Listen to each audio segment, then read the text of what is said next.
welcome to Tales of Honor Podcast, a podcast dedicated to telling the true stories of the Congressional Medal of Honor.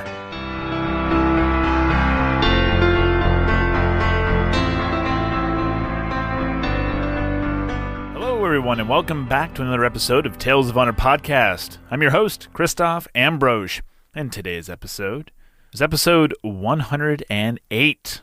Being brought to you by the good people over at Combat Flip Flops, which I just got my wife's flop raiders and 2 t-shirts, the Be a Better Human t-shirts, which fit so nice, so comfortable, and obviously spreading a good message. Just got them the other day. Very happy with them. You should be too if you were to go over to combatflipflops.com and order yourself some. Just know that when you order something from combatflipflops.com, that your money is going to go help educate Afghan women and girls, removing unexploded landmines and other ordnance in Laos, and supporting the families and the members of the Special Operations community.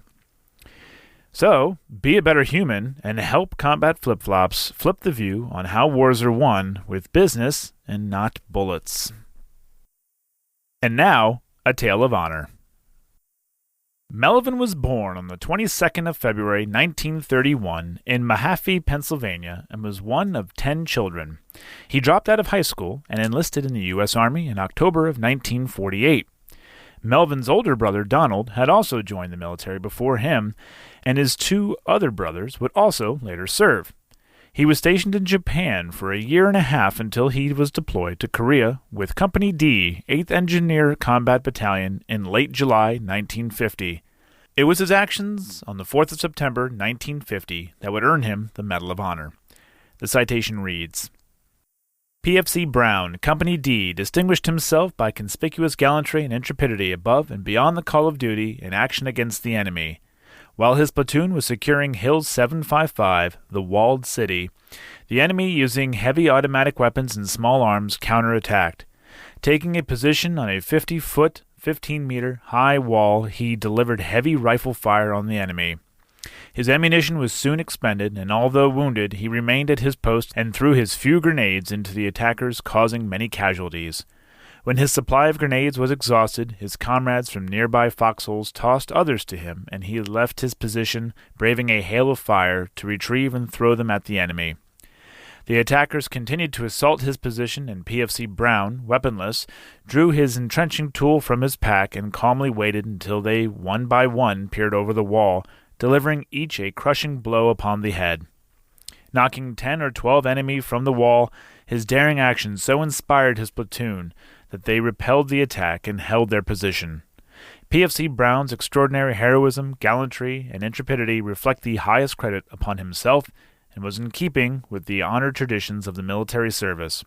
Reportedly missing in action and officially killed in action September 5, 1950. Melvin wasn't officially declared killed in action until 4 months after the battle. His parents and some of his siblings received his Medal of Honor from President Truman in a ceremony at the White House. Melvin Lewis Brown is buried in the Mahaffey Cemetery within sight of his childhood home. And that was a Tale of Honor.